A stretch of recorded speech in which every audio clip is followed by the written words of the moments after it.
नमस्कार दोस्तों। प्रस्तुत है भगवती चरण वर्मा की लिखी हुई कहानी इंस्टॉलमेंट। चाय का प्याला मैंने होठों से लगाया ही था कि मुझे मोटर का हॉर्न सुनाई पड़ा।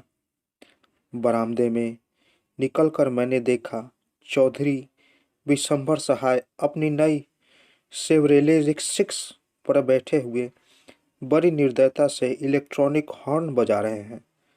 मुझे देखते ही वह हेलो गुड इवनिंग सुरेश कहकर कार से उतरे।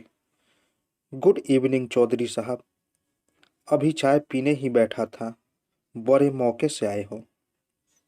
चौधरी विशंभर सहाय गठे बदन के लंबे से युवक थे। उम्र करीब 25 वर्ष की थी। रंग सावला, चेहरा लंबा और मुख की बनावट बहुत सुंदर। बाल बीच से खींचे हुए, कलम कान के नीचे तर और दाढ़ी मूछ साफ। चेहरे पर पाउडर और क्रीम की एक हल्की सी स्पष्टतः। वह धारीदार सिल्क की शेरवानी पहने थे और उनकी टोपी जिसे वह हाथ में लिए थे उसी कपड़े की थी। गारेदार पाजामा, पैरे से मोजा नदारत लेकिन पेटेंट लेकर का क्रिश्चियन पंप। चौधरी विशंभर सहाय के पिता चौधरी हर सहाय अवध के एक छोटे मोटे तालुकेदार थे।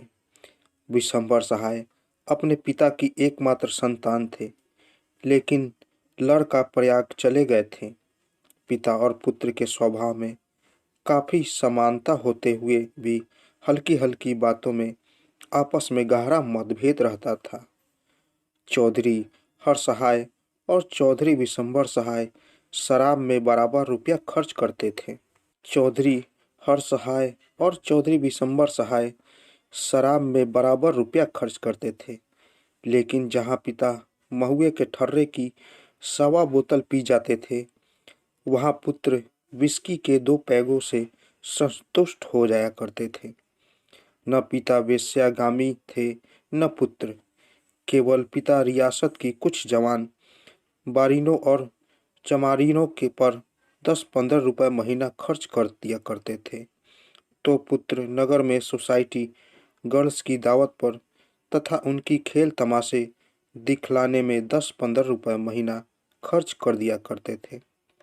पिता और पुत्र दोनों को ही राजनीति से रुचि थी, लेकिन जहां पिता असम सभा के सभापति थे, वहां पुत्र कभी कभी खद्दर पहनकर कांग्रेस मंच से व्याख्यान किया करते थे। परिणाम स्पष्ट था।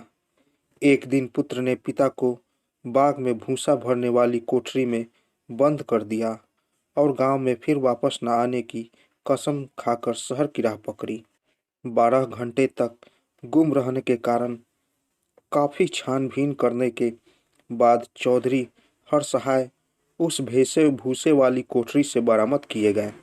अपने पुत्र की नालायकी पर चौधरी हर सहाय बहुत क्रोधित हुए और उन्होंने अपना पिस्तौल निकाला। पति का यह उग्र रूप देखकर चौधराइन साहिबा अर्थात चौधरी हर सहाय की पत्नी या चौधरी विशंभर सहाय की माता ने स्वरों के साथ रोना आरंभ किया। शायद पत्नी को अकेले रोना चौधरी साहब को बुरा लगा, इसलिए उन्होंने भी अपनी पत्नी के स्वर में अपना स्वर मिलाया। उसके बाद दोनों गले मिले। प्रयाग आकर चौधरी विशंभर सहाय ने सिविल लाइंस में एक कॉटेज किराए पर ली। घर से चलते समय वह काफी रुपए साथ ले गए थे। फिर उनकी माता भी किसी न किसी प्रकार घर का खर्च काट कूट कर 200-300 रुपया पुत्र को भेज दिया करती थी। यार सुरेश, 300 रुपए आज शाम तक चाहिए। आज दिन भर शहर की गली गली छान डाली, लेकिन कहीं इंतजाम न हो सका। आखिर में हार कर तुम्हारा दरवाजा देखना पड़ा।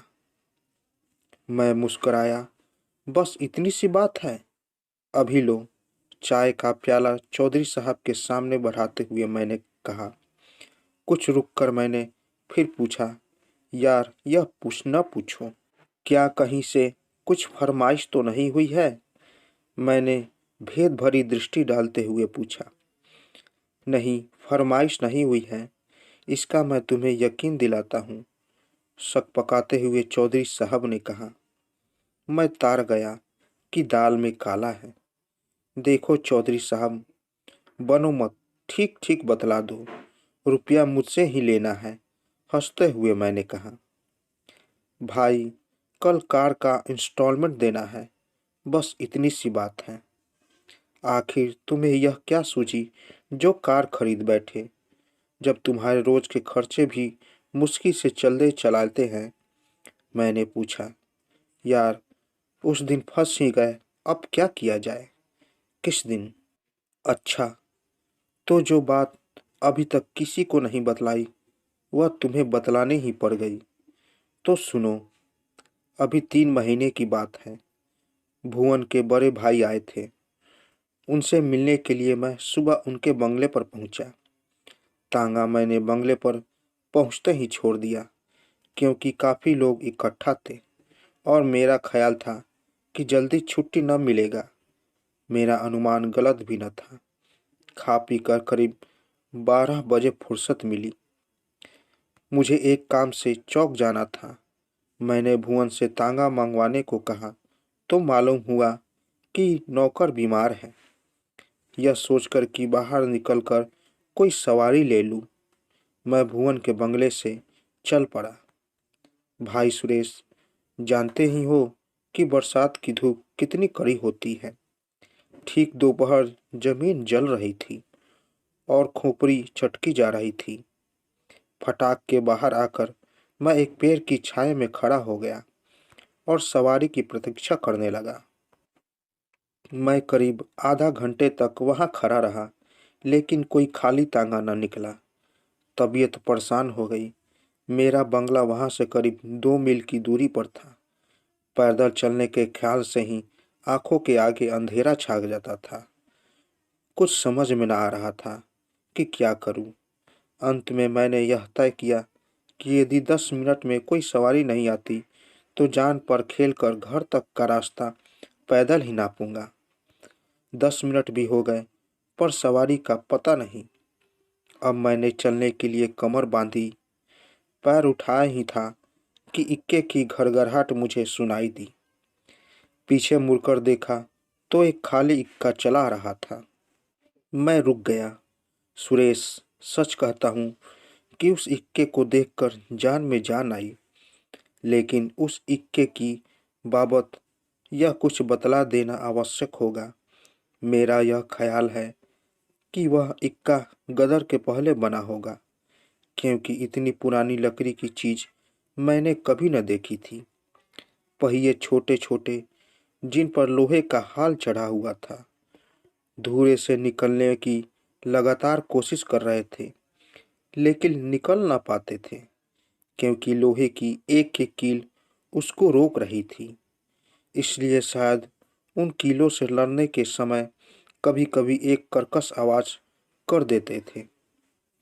इक्के की छत बेर बेर चारों तरफ हिलडुल कर अपने बुढ़ापों को प्रकट कर रही थी। छत के 3 डंडे तो मजबूत मजदूर थे, लेकिन चौथे के जवाब दे देने के कारण बांस का डंडा लगाया गया था। बाकी 3 डंडे में भी काफी मरहम पट्टी हो चुकी थी। उस इक्के पर एक गधा बिछा था, जिसके ऊपर एक कपड़ा फट गया था और रुई हवा में उड़कर दुनिया में घूमने फिरने की सोच रही थी। उस इक्के में जो घोड़ी जुटी हुई थी वह करीब 3.5 फीट ऊंची, 5 फीट लंबी, 1 फीट चौड़ी होगी। उसकी एक एक हड्डी गिनी जा सकती थी। वह कभी कभी रुकता, सुस्ताने का प्रयत्न भी कर लेता। इक्केवान करीब 70 वर्ष के बुजुर्गवार थे, जिनकी दाढ़ी काफी लंबी थी और सन की तरह सफेद, कमर झुकी हुई और दांत नदारत। उनके एक हाथ में चाबुक था और एक हाथ में घोड़ी की रास। वह उस समय शायद अफीम की पिनक में ऊंचे रहे थे। सुरेश, तबीयत तो हुई कि उस पर बैठूं, लेकिन मरता न क्या करता। मैं चलते इक्के पर ही उचक्कर बैठ गया। घोड़ी ने अंदाज लिया कि इसके पर बोझ अधिक हो गया है और वह विरोध रूप में खड़ी हो गई। इक्के के खड़े होने के साथ ही जो झटका लगा तो बड़े मियाँ में आंखें खोल दी।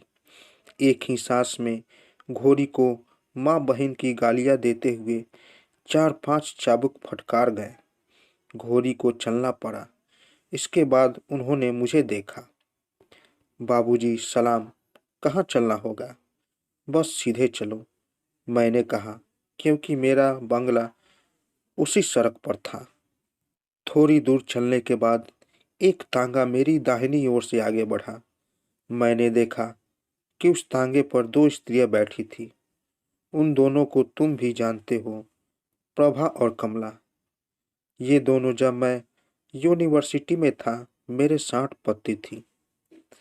इधर उन दिनों इन दोनों से मेरी दोस्ती कुछ थोड़ी सी गहरी हो रही थी।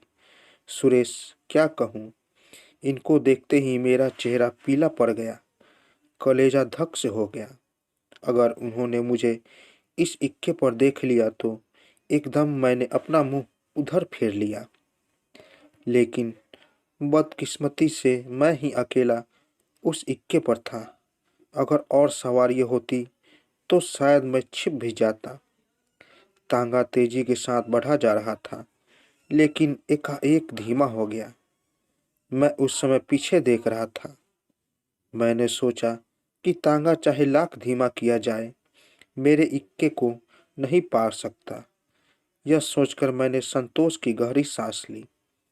लेकिन एकाएक तांगा रुक गया और प्रभा तथा कमला दोनों ही जोर से खिलखिलाकर हंस पड़ी। सुरेश, तुम नहीं जान सकते उस वक्त मेरी क्या हालत थी। लज्जा और क्रोध से मेरे मुख का रंग बेर बेर बदल रहा था। दिल में तरह तरह के ख्याल आ रहे थे। कभी तबीयत होती थी कि इस इक्के वाले की जान ले लूं, कभी अपनी ही जान लेने की सोचता था। फिर कभी उन दोनों का गला घोंट देने की तबीयत होती थी। लेकिन मैंने अपना मुंह सामने न किया। मैंने भी इक्के वाले से कहा, इक्का रोक दो, लेकिन काफी देर तक तांगे ने चलने का नाम न लिया। तो मुझे मजबूरन इक्के वाले से कहना पड़ा, इक्का मोड़ लो, और मैं जहां से चला जाता था वहीं लौटा आया। इतना अपमानित मैं जीवन में कभी न हुआ था। मैंने यह तय कर लिया कि मैं इन दोनों को दिखला दूंगा कि मेरे पास कार है, और इस प्रकार मैंने आत्मसम्मान पर लगे हुए धब्बे को धो दूंगा। उसी दिन शाम को मैंने यह कार ले ली। पास में रुपया न था, इसलिए इंस्टॉलमेंट सिस्टम पर यह कार लेनी पड़ी। मैं हंस पड़ा। अच्छा, इस तरह से कार आई। खैर, कार तो आ गई। चौधरी विशंबर सहाय ने चाय का दूसरा प्याला बनाते हुए कहा, यार सुरेश, यह कार मैं नहीं रख सकता। अपना खर्च चलाना ही मुश्किल पड़ रहा है। कार तो एक बला पीछे लगी, लेकिन क्या करूं, मजबूर हूं। जिस दिन से कार ली है उस दिन से उन दोनों की शक्ल ही नहीं दिखलाई दी। आज 2 महीने से दिन रात कार पर चक्कर लगा रहा हूं। शहर की हर एक सड़क छान डाली, और उनके मकान के तो न जाने कितने चक्कर लगा डाले, सिर्फ इसलिए कि वे मुझे कार पर कहीं देख ले। लेकिन न जाने कहाँ गायब हो गई कि उनका पता ही नहीं। जिस दिन उन्होंने यह कार देखी उसके 2-4 दिन बाद ही मैं यह कार बेच दूंगा। बाबा, मैं कार से बाज आया। अच्छा, अब इंस्टॉलमेंट के लिए रुपया तो निकाल लो। तो दोस्तों, कैसी लगी कहानी? अगर आप लोगों को कहानी अच्छी लगी हो तो मेरे चैनल को ज़रूर सब्सक्राइब करें और साथ साथ बेल आइकन को भी ज़रूर दबाएं, ताकि मेरी कहानी सबसे पहले आप तक पहुंचे। तो दोस्तों, मिलते हैं एक नई कहानी के साथ एक नए वीडियो में। तब तक के लिए नमस्कार।